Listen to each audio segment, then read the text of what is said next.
Good afternoon and welcome to City Club of Eugene's September 13th, 2024 program on Oregon's timber economy. My name's Andrew Kallick and I'm City Club's president.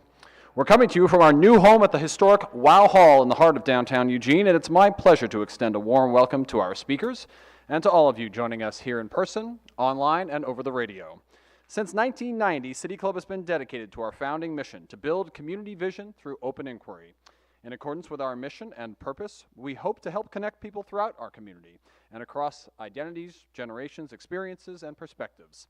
You are invited this week and every week to join us in this effort, to share your wisdom, to learn something new, and to take active steps to make a difference in this city and region that we love. Of course, we cannot do this work alone, so a special thank you to our Platinum, Community, and Diamond sponsors. The Eugene Area Chamber of Commerce, serving as a catalytic leader in creating a vibrant and diverse economy that drives economic opportunity and well-being. Kaiser Permanente, which exists to provide high-quality, affordable healthcare services and to improve the health of our members and the communities we serve. More information at www.kp.org. The University of Oregon has helped Oregonians question critically, think logically, reason effectively, communicate clearly, act creatively, and live ethically since 1876. More information at uoregon.edu. Lane Community College transforms lives through learning. LCC provides comprehensive, accessible, high-quality educational opportunities that promote student success. For more information, visit lanecc.edu. And thank you to the City of Eugene and Lane County for their support as well. With 60-plus days until the election, or actually 55 now, I hadn't updated that from last week, City Club's an essential component of our civic infrastructure. We're also an entirely volunteer-led nonprofit and the only city club in Oregon that continues to produce weekly programming. In other words, we need you. So our Summer of Support campaign is happening now through the end of the month. Please go to cityclubofeugene.org and give what you can so we can continue to bring this programming to folks from the coast to the Cascades. Today, we continue our series on critical sectors to our local economy by taking a look at a historic industry in our community, timber. Since the introduction of rail lines in the 1870s and 80s, the forested valleys of the Western Cascades and the Ponderosa pine stands of eastern Oregon have been national and indeed global centers of wood production. Oregon has been the largest softwood lumber producer in the U.S. since 1938, and in fact, with 30.5 million acres of forest land, nearly 50% of Oregon's landmass is forest. As my spouse, a daughter of Pleasant Hill, put it, Oregon has a nice person-to-tree ratio. We're lucky to have four great panelists talk about the extraordinary breadth and depth of our industry here in Oregon and what we're doing as a state to keep and expand our leadership role. Henry Fields is a workforce analyst and economist with the Oregon Employment Department. Sean Stevens is the executive director of Oregon Wild, where he's played a key role advocating for sustainability in Oregon's farms, fisheries, and forests. Courtney Griesel is a manager with Sierra Pacific, one of the largest family-owned private forest management and wood products manufacturing companies in the United States.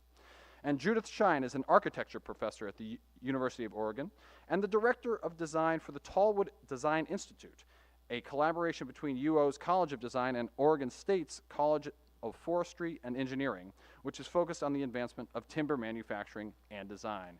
Please join me in welcoming our panel.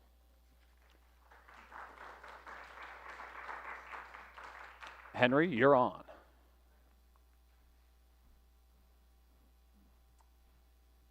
Well, thank you so much, Andrew. Thank you, everybody, for being here. Good afternoon, everyone. So my name is Henry Fields. I work with the Oregon Employment Department as a workforce analyst covering Lane and Douglas County, which means I provide data on the local area. So I'm not an expert on forestry, R&D, or business management. I'm really glad to have the insight of the other co-panelists on this group. But I'm going to talk a little bit about the economic impact of this industry overall. So next. So one note to start off with about the economic data that we work with. So sometimes folks will ask questions about what the economic impact of a decision or an industry is.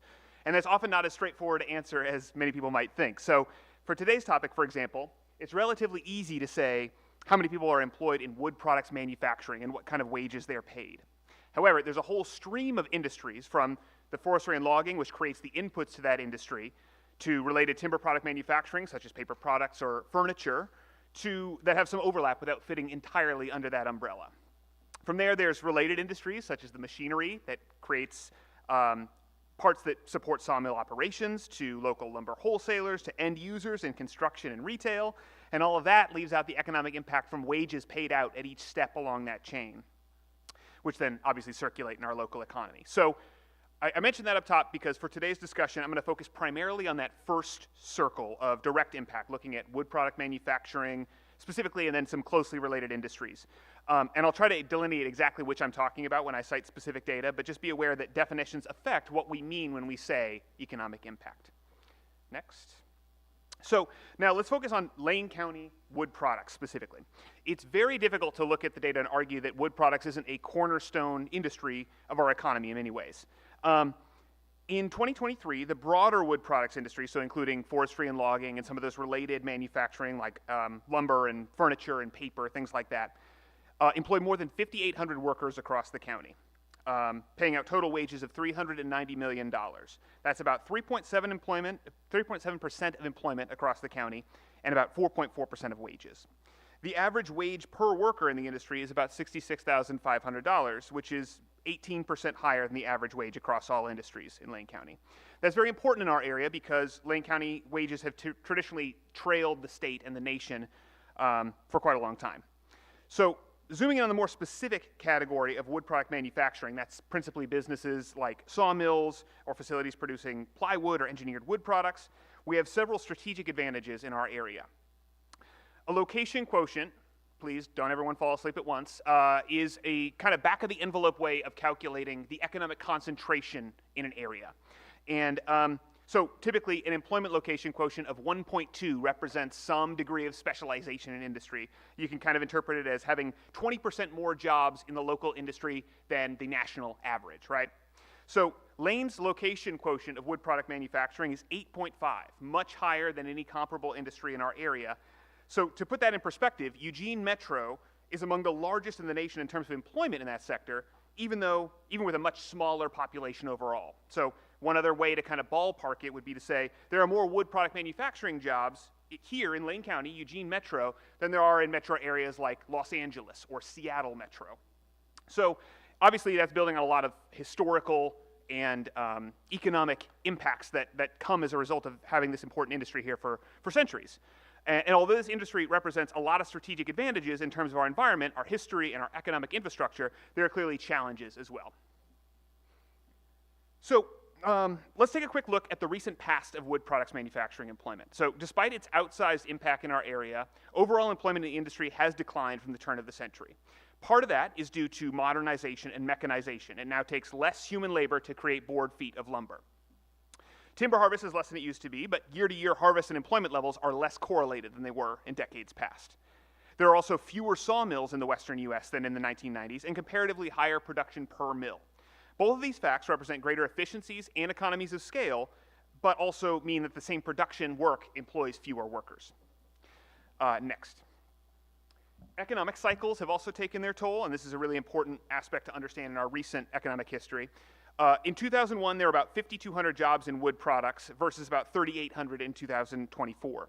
The single largest impact over that time was a result of the Great Recession of 2008. So this housing-based recession, right, caused large job losses exceeding 30% in the industry, and many of those jobs weren't recouped in the employment gains in Lane County over the decade that followed, I should say. The industry has seen, however, steady growth over the last 10 years, including fairly minor job losses during the COVID recession of 2020, which was much more severe in other sectors. Next. To turn to the future, our 10-year job projections forecast slow and steady growth in timber industry jobs. So even though this industry isn't our fastest growing, there will still be many job openings and opportunities over this time, principally due to replacement. About 98% of the openings, in fact, over this time will be due to workers retiring or leaving the field.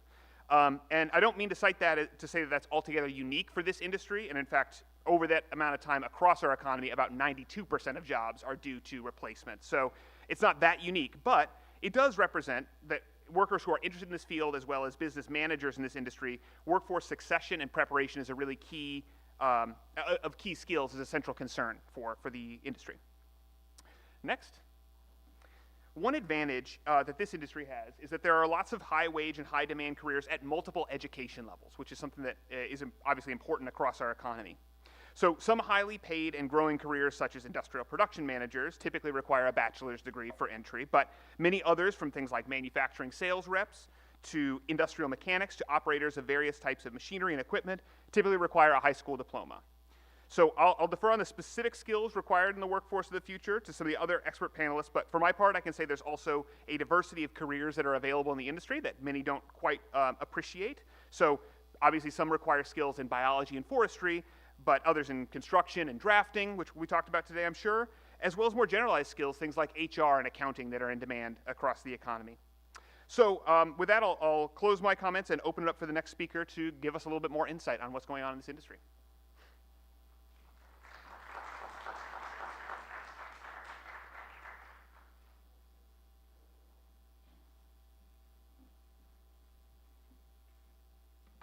Hey everyone, my name is Sean Stevens and I'm the Executive Director with Oregon Wild. We are celebrating our 50th anniversary this year, working all across the state to protect public lands, wilderness, wild and scenic rivers, habitat for threatened and endangered species, the places that we like to go recreate. And I am maybe just a little bit of the odd duck here at this presentation, because I'm certainly not an expert in timber economies, but I do have some recent experience in the policy realm, as well as some reflections on the sustainability of the industry and how that fits into the picture of the long-term economic prospects for timber. And one of the things that I do have as recent experience that lends itself to this conversation is as a member of the negotiating team for the Private Forest Accord. And the Private Forest Accord, something that under the Brown administration was negotiated between 13 conservation organizations and fishing organizations and 13 members of the timber industry, including the Oregon Small Woodlands Association. And really battling it out in the policy sphere, disagreements about how big a stream buffer should be, how much to leave trees on steep slopes. Not a lot of alignment over the last couple of decades. Some competing ballot initiatives brought people together, and we sat around tables and Zoom conference meetings for, oh gosh, almost a year, and hammered out an agreement that is the Private Forest Accord. And I'll talk a little bit more about the specifics of what is involved in that in a second. But I did want to say that one of the things that I was often asked about in the context of these negotiations was sort of what was my vision for the timber economy. I come from an organization that has historically, battled with those power players and said we need to do a better job of leaving trees standing, not cutting them down. So how does that, in my worldview, what does it look like for Oregon to have a strong timber economy? And what I always answer with is, we grow trees here. We do it very well. It's a quirk of our climate and our geography and these species that have adapted over so many millions of years that it's a natural advantage for us. So what do I want? I want a timber industry in Oregon and Lane County that I can be proud of, that Oregonians can be proud of. And I think that involves a lot of different elements. But I will say that we haven't, over the last 50 years, done a great job, and it's constrained our decision-making space today. And I think that's a really important thing to remember, that in the mid-'80s, we were clear-cutting 2 square miles of old-growth forest every week in Oregon. And so we don't have much left, and that then constrains our decision space about how we're going to protect clean water, protect endangered species. For the general public, I think that there's also, they could be forgiven for being a little bit confused about what the state of the industry is, both its economic health, but also the sustainability of the industry. Because for 30 years, we've had a quasi-state agency, the Oregon Forest Resources Institute, essentially telling us that everything was great, that we had the best laws and the best rules. And that has, I think, confused the conversation as well about how do we have a sustainable path in the future when the average Oregonian might not even understand what the present looks like. And so I think that the major changes that have happened over the last couple of years, the policy changes on how we regulate forests that came from the Private Forest Accord, they're pretty significant. We're putting about 1 million acres of private forest land under protection for aquatic species, and that comes from larger streamside buffers to preserve shade, to reduce sediment going into streams. The first ever upslope protections to try to prevent steep slope logging from impacting those same salmon and steelhead streams through landslides that might be exacerbated by logging activity upslope. A whole comprehensive program to upgrade the road system across 20 years, where on the large industrial lands, they're submitting plans essentially to try to eliminate almost all sources of sediment from the road system over the course of those 2 decades. And really, the PFA, the Private Forest Accord, it's bringing us up to date with our neighbors who we had fallen behind over the last couple of decades. Washington did a similar process a couple of decades ago. It was called Forests and Fish, where they drastically upgraded their forest practices to protect aquatic species. California's been ahead of us for a while. And I think for me, with this new foundation, we are charting a course for a more sustainable future, and it was a very hard won initiative. It wasn't something that came easy, and it wasn't something that the industry was necessarily running out to do. In fact, fighting it for many years. And I think the question now today, as we kind of have this new baseline, is how are we going to think about the future? What's next now that we have this new baseline?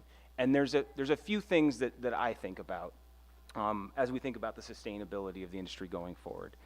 And one is, how are we differentiating Oregon wood from everywhere else? What's the difference? What's the proposition? And I think Judith is going to talk about this a little bit in talking about some of the research and development. But we have these baseline laws that private forest land operators need to follow, and they're better than they were just a few years ago. But in Oregon, the gold standard for forest certification, we only have 1.7% of our private land certified under Forest Stewardship Council certification, FSC. And that's not very much, yet we're kind of always talking about how all wood in Oregon is good, and there's different ways to log that have different impacts on societal values, on environmental values. So I think that's one thing to think about, is how are we thinking about that sustainability certification that can differentiate Oregon wood. I think another thing, Henry was talking about it, there's a lot of change in the industry. Some of that is that mechanization where fewer jobs required to produce the same amount of wood. That's not unique to the timber industry. That's happening all across manufacturing across the world.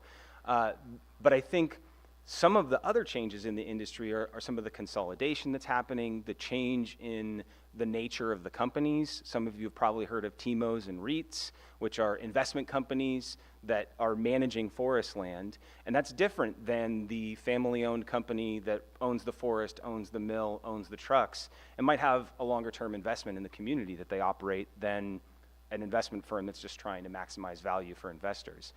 And so I think that, for me, as I look to the future and think about a sustainable industry, some of it centers around what is the industry doing in the community that it operates in.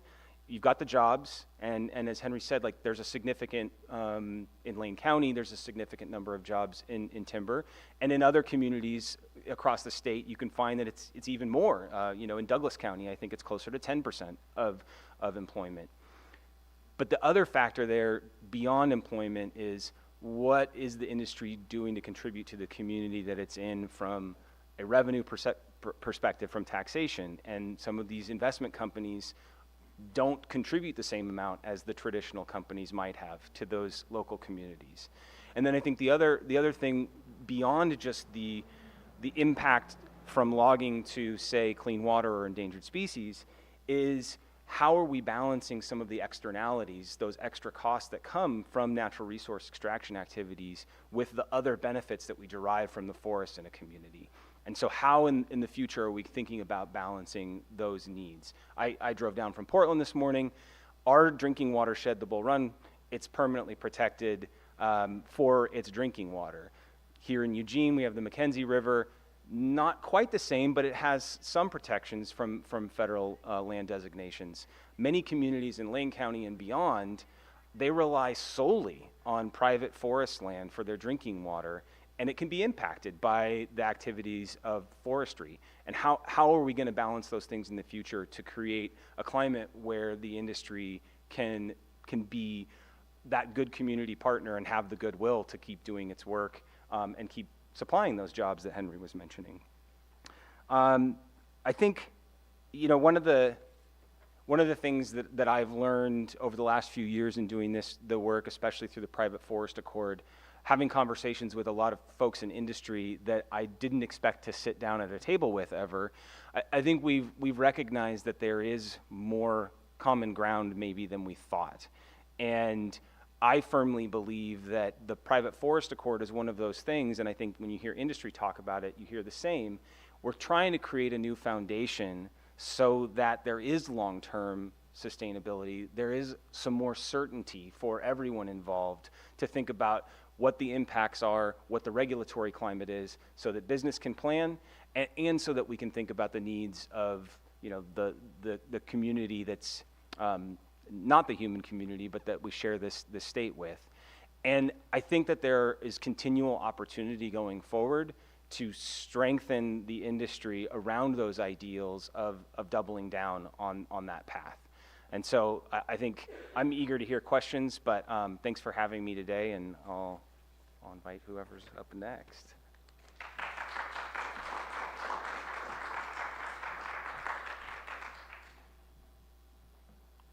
Good afternoon. My name's Courtney Griesel. I'm with Sierra Pacific Industries. Pleasure to be here today. We are a family-owned wood products company with locations here in Oregon. We also have operations in California and Washington, but I'm going to focus mostly on our Oregon operations because that's what I represent. So I'm the Oregon Community Relations Manager, which means all other duties is assigned, and all other questions that can be thrown at me at any given time. But really my focus is to understand the communities that we're operating in, how we're communicating and partnering with them, how we're supporting our crew members as we are operating in those communities, and how we're trying to find some of that predictability and stability in policies and our operations long term. So I'm going to do a couple of things where I'm going to kind of go up state level and come back down to our operations a little bit, because I am the only actual company on the panel, so I'll try not to speak for everyone, but sometimes it may seem that way.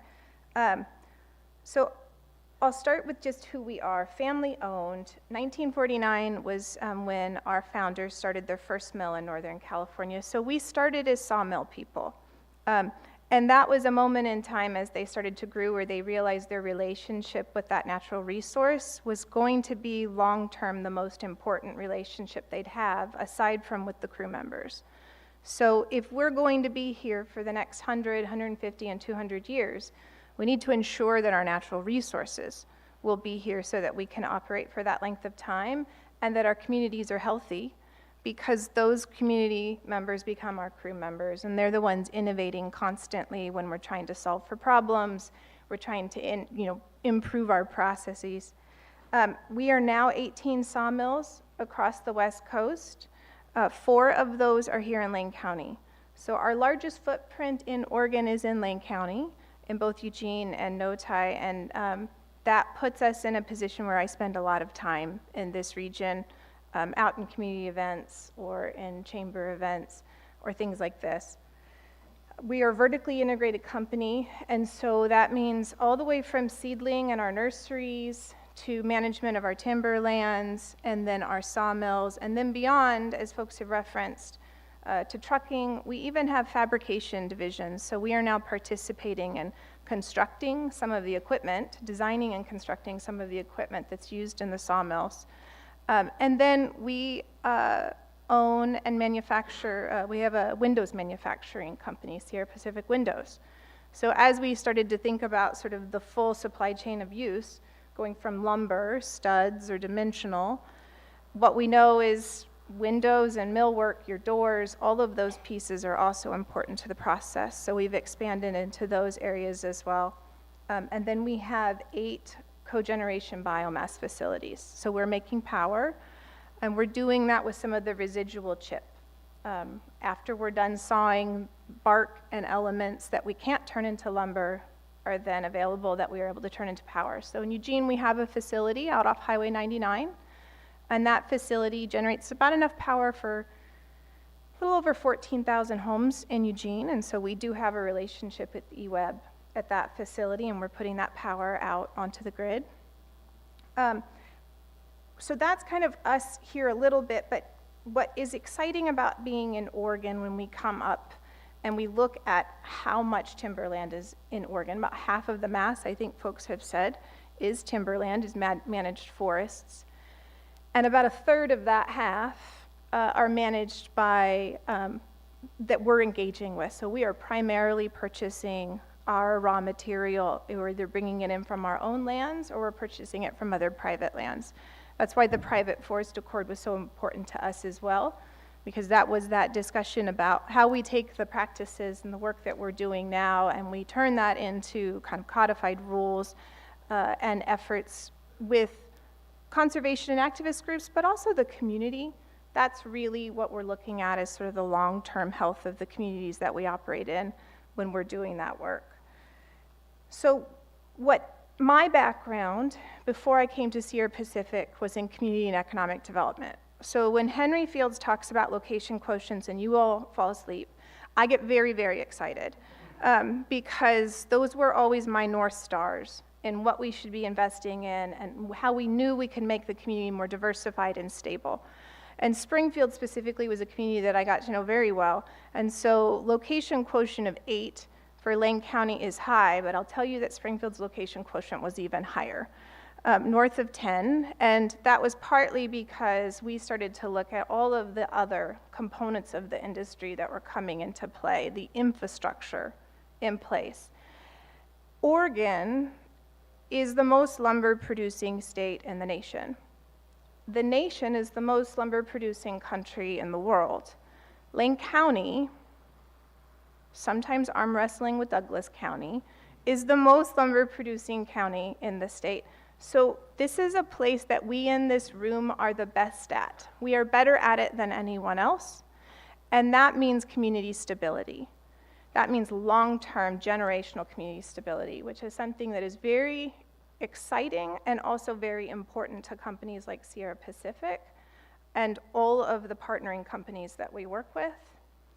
So that is talking about the biomass those are the trucks. It's talking about our forestry crews and our contractors out on the landscape. Our goal is to be as stable and forward-looking and sustainable for the many generations to come with those timberlands. It's a key piece for us. The other thing that's very important for us is not just how we're operating with investments into the site or investments onto our landscapes. It's about investments into the community in the places that the community is engaging. So Sierra Pacific Foundation is very active within the company. We've been operating in Oregon for 2 years, and I was doing tally numbers just before I got here, and the foundation has gifted a little over $300,000 just since entering Oregon into Oregon communities. The majority of that is in Lane County because most of our crew members live here, and that's where their students, athletes, moms, dads, wives, husbands are engaging, and so that's where we go to engage. We also have a foundation scholarship program that has issued a little over $1 million in scholarships in the last year, company-wide to the students of our crew members. And I will say about that, it doesn't have to be a scholarship in a 4-year degree. It can be a scholarship in technical trade. It could be a scholarship to be a rodeo clown as long as it's a licensed and certified program. It's about meeting the need of where that student wants to go in life and helping them be successful. That work also doesn't count their contribution to Oregon State's Tallwood Design Institute. So we are one of the primary funders of the Emerson Lab on the Oregon State campus. And that was really a look at a facility that we wanted to see start bringing this industry into the future as far as ways to innovate, test, and look at how this material can expand its usage across the landscapes and really across the globe. How can we keep leading in Oregon? So I'm looking forward to some of the questions too. I want to sort of leave it on where we're going right now as a company in Lane County, where we're hoping to go. As you saw on that graph, we are losing some of the sawmills are closing. We are seeing that occur across the state from a number of pressures. But demand is going to continue to rise, and our commitment and our goal is that we here in Oregon, as managers of the landscapes and owners of these facilities, are able to meet that global need, that national need, that state need, and even that local need. We all know where housing starts behind. So the lumber is needed, and this is the place that we feel is most effective and positioned well to meet that need in a sustainable way, long term. And what we also know is we have the system here, the infrastructure network, to do the innovation here to do it, whether it's through scanning technology, use of equipment to aid our crew members as they're evaluating and scaling or grading, equipment to help our foresters as they're making really complex decisions on the landscape about how to protect specific areas, how to schedule and manage harvests. So our goal is to stay strong and make those investments in the facilities here in Lane County so that we can continue to be more nimble, we can continue to be resilient and meet the market demands as we move forward. I think, Judith, you're next.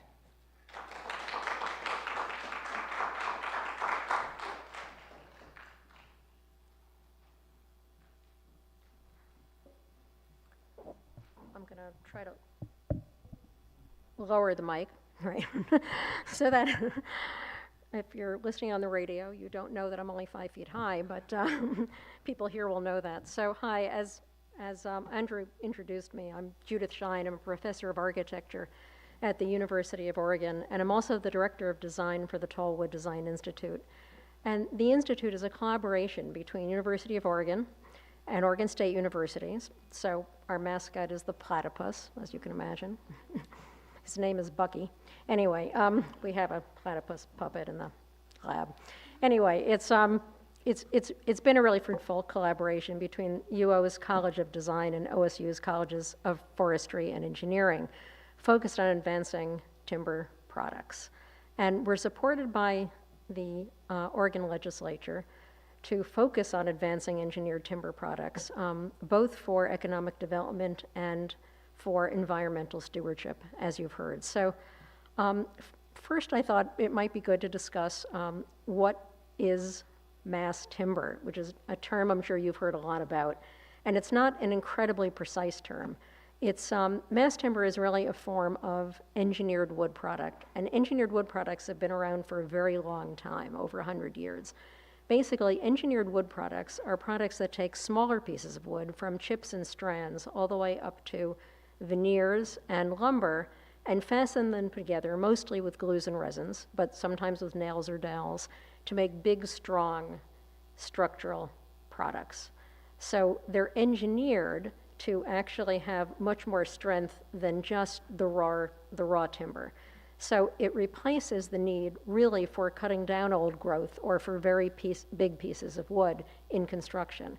And there's been a kind of revolution in engineered timber products in Europe from the mid-90s, where they started developing something called cross-laminated timber, which is actually fairly simple. It really takes a bunch of 2x and laminates them together in perpendicular layers, very similar to the way veneers are put together to make plywood.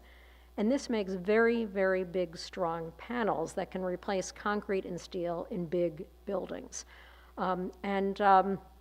Again, uses small pieces of wood rather than larger pieces of wood. It has a lot of environmental benefits in general. You're sequestering carbon. in buildings rather than using very energy-intensive materials like concrete and steel. In the U.S., the first structurally certified cross-laminated timber was produced by D.R. Johnson, family-owned laminating firm, in Riddle, Oregon in 2015 with the technical assistance of researchers from the Tallwood Design Institute at Oregon State University, which is very exciting. And it sort of started this whole new movement of looking at mass timber in the U.S., where it's often said that Oregon is the epicenter, which we of course believe it is, and we think that our institute is a huge piece of that. So we also worked with Frere's Engineered Wood in Lyons, who've been producing plywood since 1922.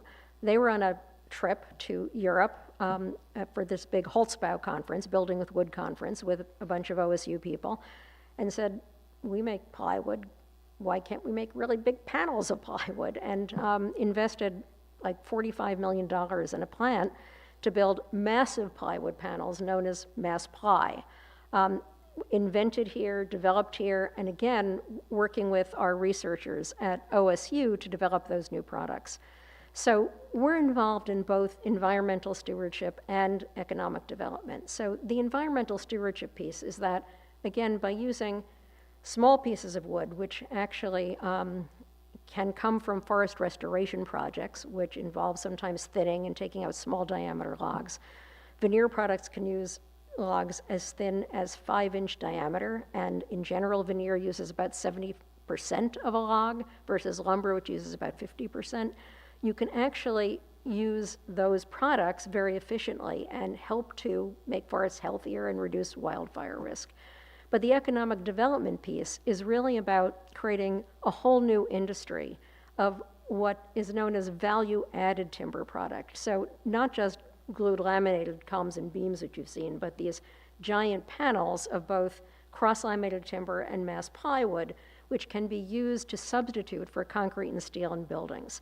And that's a whole new industry with fairly big investments in new manufacturing plants, creating high-tech, well-paying jobs, especially in rural communities, which, as we've heard from all our speakers, have really just bled jobs and income over the last, 40 or 50 years.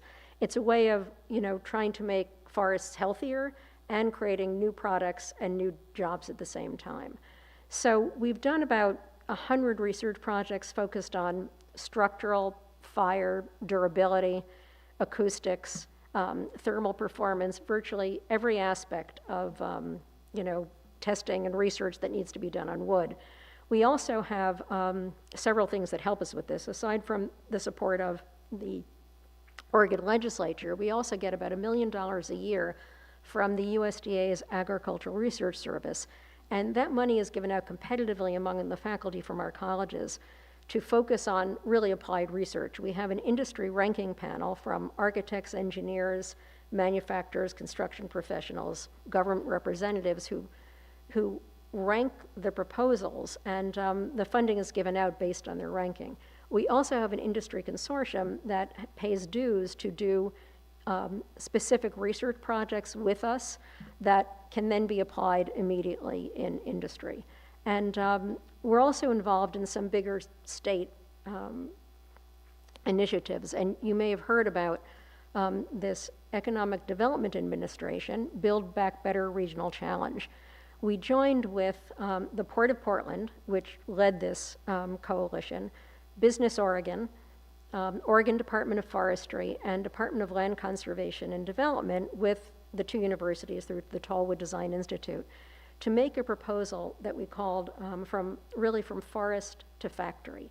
And it was really about looking at that entire supply chain, about how to modernize logging practices to attract younger people to it, make it more high-tech and less physically demanding, which has been a real issue as loggers have retired and young people are not necessarily drawn to it.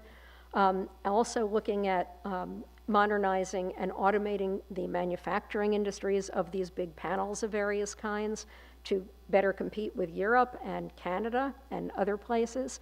but also to create new value-added products. And the big focus of that has been actually on creating prefabricated modular mass timber housing, which is actually one of my own projects.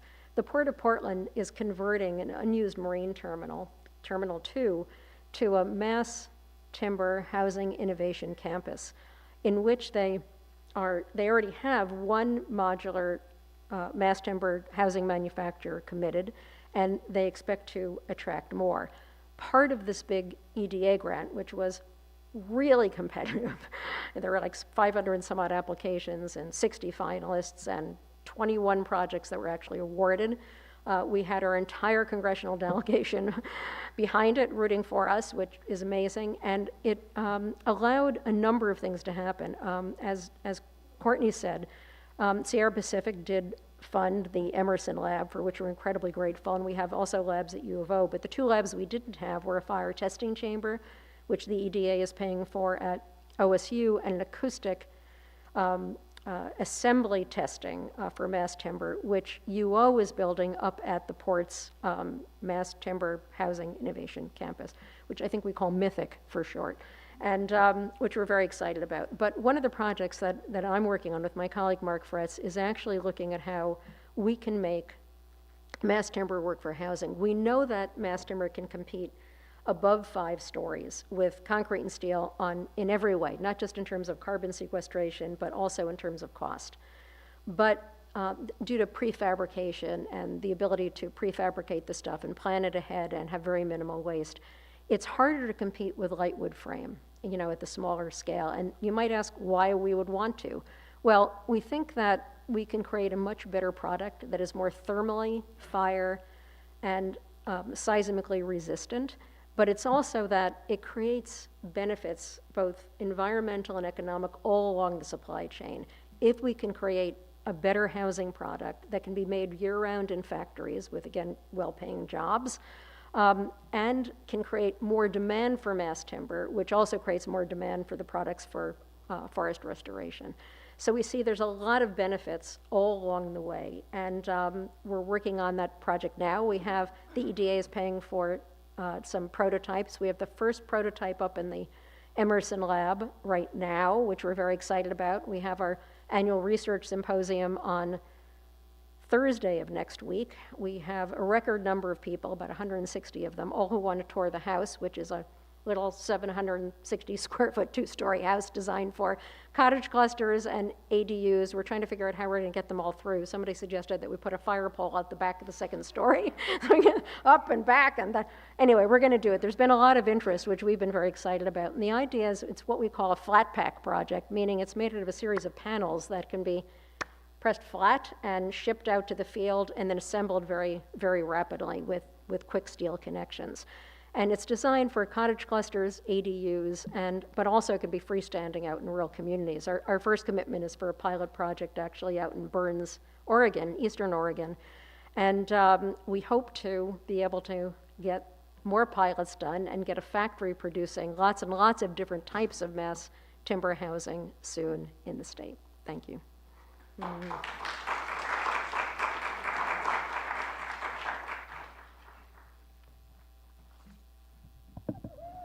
Thank you all so much. We'll begin our question and answer period in just a moment, but first I'd like to thank the business and in-kind sponsors whose support helps to make City Club possible. Thank you to our gold sponsors, Network Charter School, Hudson Dental, Luvis Cobb, and Lane Transit District. Thank you also to our in-kind sponsors, KRVM 91.9 Radio, Dot Dotson's Photography, Pack Info, Alpha IT, and Kid Sports. Also a special thank you to our award-winning public radio station, KLCC FM 89.7, for airing City Club programs Monday nights at 7 p.m. For those listening at home or in the car right now, your household is one of several thousand tuning in to City Club on KLCC, and we love that you are here. You can find all recent City Club programs archived on KLCC, as well as on our YouTube channel and as podcasts. We'll take a brief break before returning for questions. Thank you.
Welcome back to City Club and our program on the timber economy. First question, Tom Barwin. Yeah, just a little quick background for the basis of my question. I have a degree in architecture. I've done a lot of building and construction. I manage 800 acres of low elevation timber ground in Oregon and have been here for a long time. And I've heard a lot from the four of you about the proposition and long-term vision of Douglas fir. And I know Douglas fir is an incredible wood compared to many other conifers. It has a lot of unique characteristics, which makes it highly valuable. And in the proposition of the long term, how can all of you stand up here and never mention climate change? Because we are on the cusp of losing the Douglas fir ecosystem. And in this one day this summer, walking into an open space on low elevation timber ground and the micro-ecotone between the forest and the land, I measured 137 degrees on the ground and 119 in the shade, and the trees are dying. And this is just the beginning. And if we follow the trajectory, in 25 to 75 years, there will be no trees to mill, to manufacture, or to build with. How can you stand here without putting a considerable amount of emphasis on the future? Yeah, thanks, Tom. I mean, obviously, climate change is overlaying, I think, everything from an ecological and an economic perspective. I will say that, the way Oregon Wild thinks about this is that our forests are an incredible natural asset in storing carbon, and from our past management, we have undermined their ability to do so. I think you're getting at the long-term consequences of global climate change and what it can do to heat, moisture, drought, and that's obviously that's a serious consequence for not just our ecosystems here, but across the globe. I think from our perspective, we really need to be thinking about how we manage forests to maximize their ability to store carbon. There's sort of the private sector really is what we're talking about here. I think there are changes that could happen there. On public lands, old growth, mature and old growth forests are the places that have the densest concentration of carbon sequestration, and we're involved in a campaign now to try to protect them across the country so that they can continue to be there sequestering carbon. One of the things I think on private forest lands that's interesting, and I've talked to a lot of folks in industry about, is the average rotation age for clear cutting in the state has been driven down probably, different companies do it differently, but it's somewhere between 35 and 50 years. And some of that's happened because they've been engineering the trees to grow faster, and that might be a whole different question related to how those are adapted to a future climate. But we know that trees and forests store carbon effectively until they reach what's called the cumulative age of mean annual increment. 80 years, 90 years is really the best time frame. I want to save some time for the people behind me. Yeah, so I'll stop. Yeah, thank you. Yeah, And I'll catch you after. And I think we want to kind of keep answering, though, a little bit, because it's an important point. And part of it is that just because we don't say the word climate change, in some levels it's because we've moved beyond using those words alone to describe everything else we're talking about, which is resiliency on the landscape, but also in the workforce and in communities. And so it is, in fact, what we mean when we're looking at a long-range approach to how we're focusing and making investments today and managing landscapes and mills today to make sure we're all here and healthy and healthier 100 and 150 years and beyond. And where we get to play the role is not only in the process of sequestering the carbon, that active process of drawing that into the logs, into the trees while they're on the landscape, but truly storing them by that carbon by turning it into product. And we know the product is needed, and we need to meet that demand in a way that's sustainable and that we can continue to do that work. And the process of storing that in that finished product, whether it's a 2x4 or a dimensional piece of lumber that's going into a house or a panel that Judith is working to construct a facility out of, that's part of that whole long-range picture, that whole effort that you're talking about. So I think the important thing for us is that this only works if our landscapes are healthy and we're able to manage and invest in reforestation to continue that cycle long-term and into the future.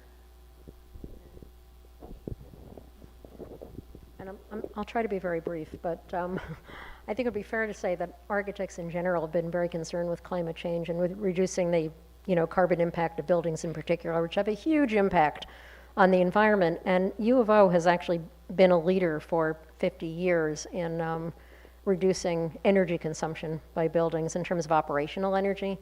Recently, there's been this new focus on embodied energy in the materials in the building, and that's one of the reasons that we're so interested in mass timber, because if it can replace carbon and steel, which are incredibly energy intensive in terms of their production, that also makes a huge difference in reducing the global warming potential. So I think, as in both Sean and Courtney said, a huge motivation for working on all these things from forest to factory and working in timber is really looking at the consequences of climate change and trying to reverse the course if we The can. trending doesn't look good to any of your answers because you won't have any carbon to store.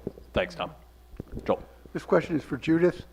I believe that I read or saw somewhere that Oregon State built a building using cross-laminate as a major component. Is that correct?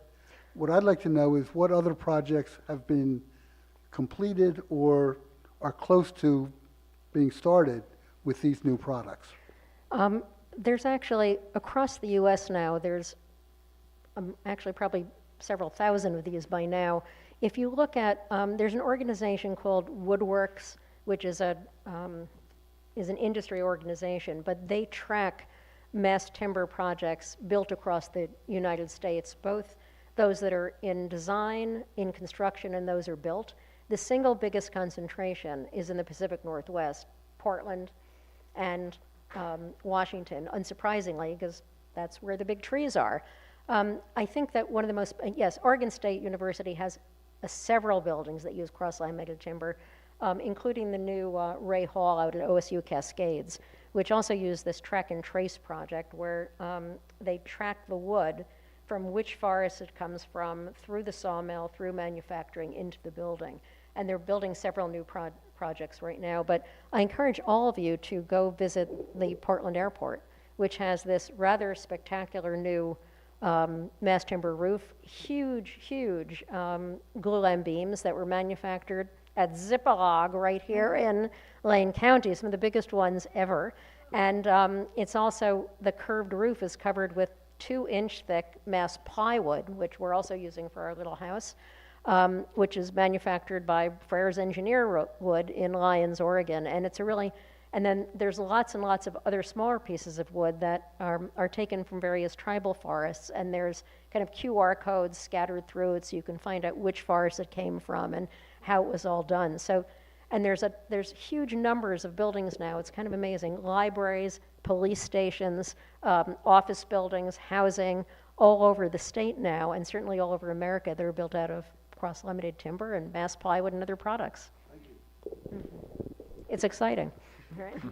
Thank you. Hi, everybody. Thank you all for being here. My name is Tiffany Edwards, and among many hats I wear in the community, I am a housing advocate.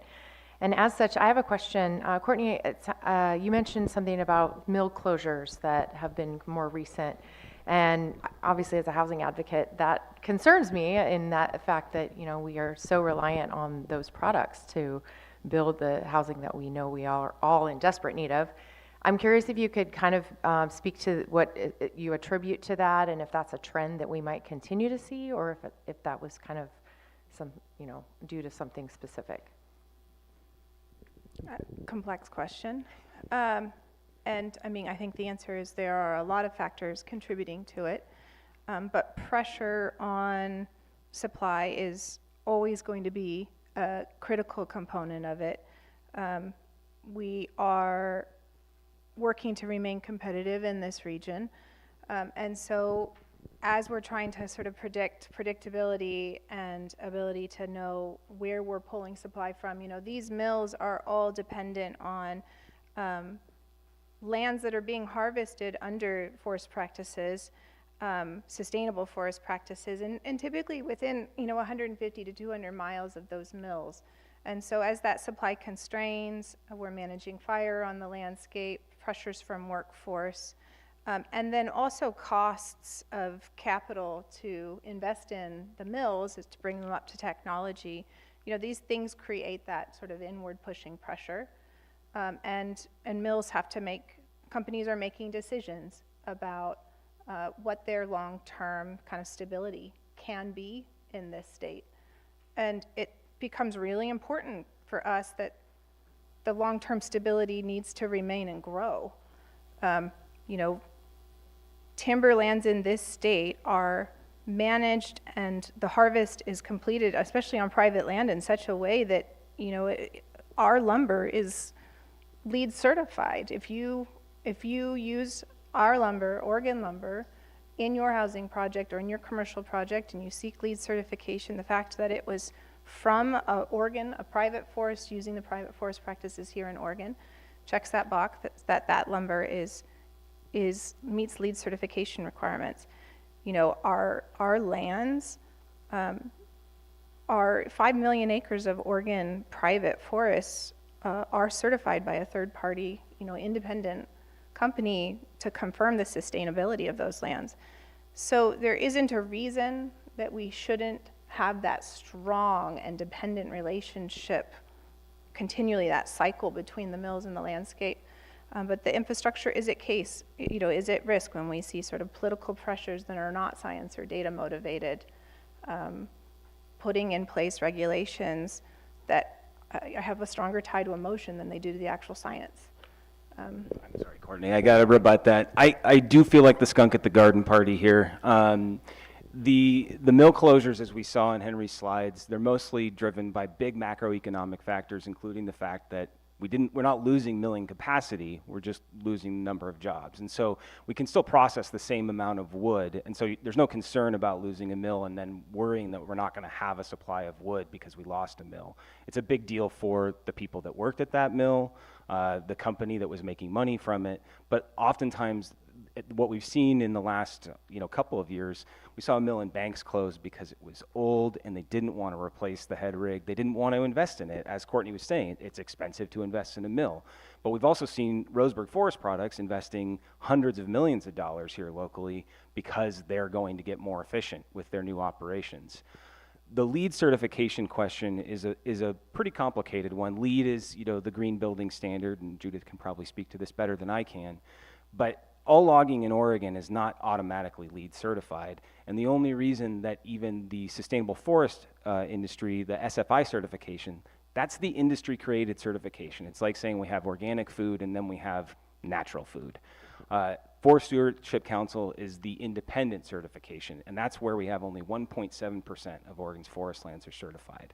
We talk about the airport and FRERES actively against any sort of FSC certification, and yet the Port of Portland is touting the airport as this model of sustainability, telling everyone for years that they were going to be able to track every single piece of wood, and it's all not true. You look just a little bit under the hood, and this is why in my opening remarks, I think the thing that we should be striving for is not, we live in Oregon, we grow trees, therefore trees are good, lumber is good. It's, can we actually do good wood? And then be proud of it and say, we have a competitive advantage here, let's lean into that and make it sustainable and make it something that our communities can be proud of.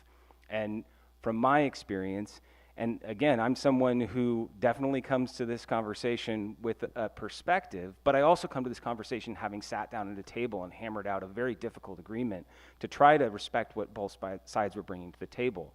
But too often, we just say, let's go for it because Oregon grows trees, and we don't think more deeply about the very complex relationship that has to communities, to ecology, and beyond.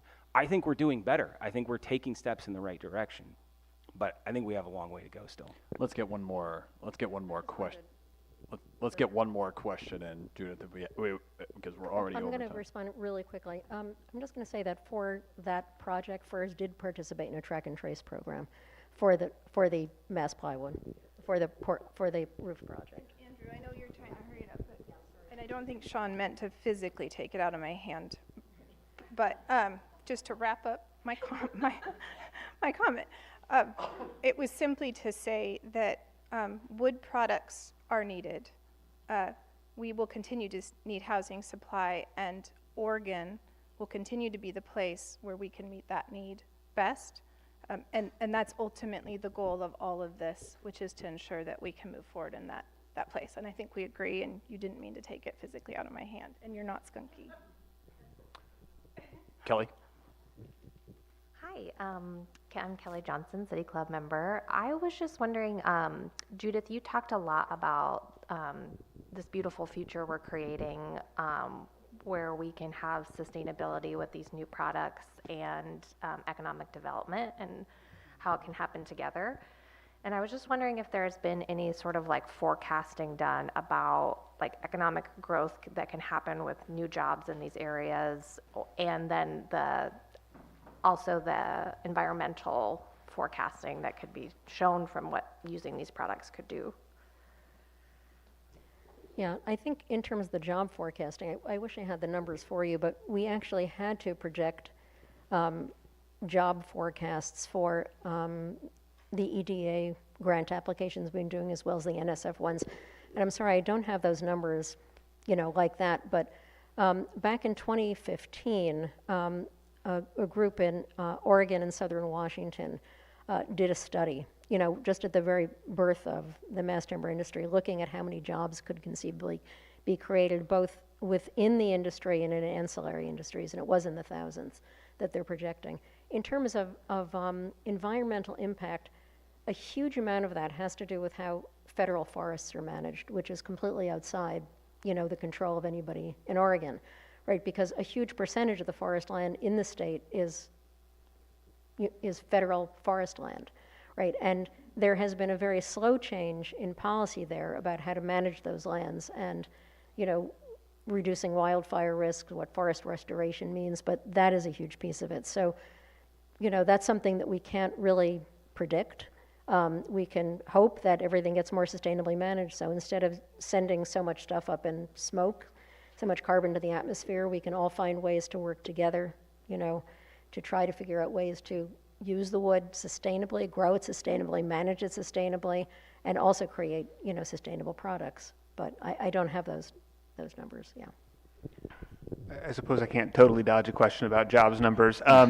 Real quick, I want to say, it's a great question, Kelly, and it's one thing that sometimes, it's kind of like I said in my preamble slide and speak about how it's difficult to judge economic impact. Sometimes it kind of depends how you define it. So for example, those numbers I shared with 90%, 98% of job openings being due to replacement.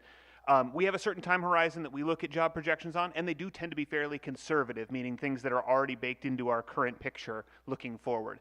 We don't make a lot of big swings when it comes to incorporating new technologies and how jobs change, because those things are very difficult to predict, obviously. And we're also not looking 20, 30, 50 years in the future. So there are some limitations with how we have data on that. That being said, a lot of the industries that are kind of in that exact intersection of design, construction, manufacturing, advanced manufacturing, those are the industries that are kind of further along that side of job growth than sawmill manufacturing, that kind of thing. So there's an intersection there, some nuance to that beyond just slow and steady growth over the next 10 years.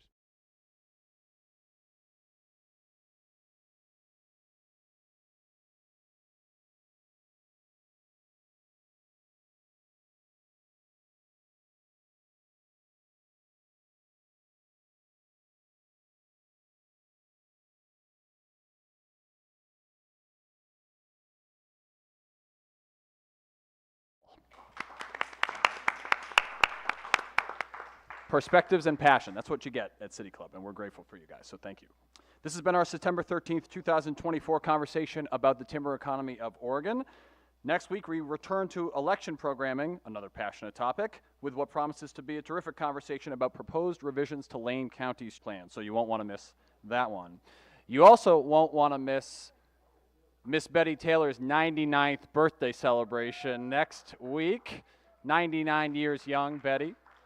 We're grateful to have you at City Club every week, and I'm sure we'll see you the next week as well. Thank you all for joining us. Have a wonderful weekend.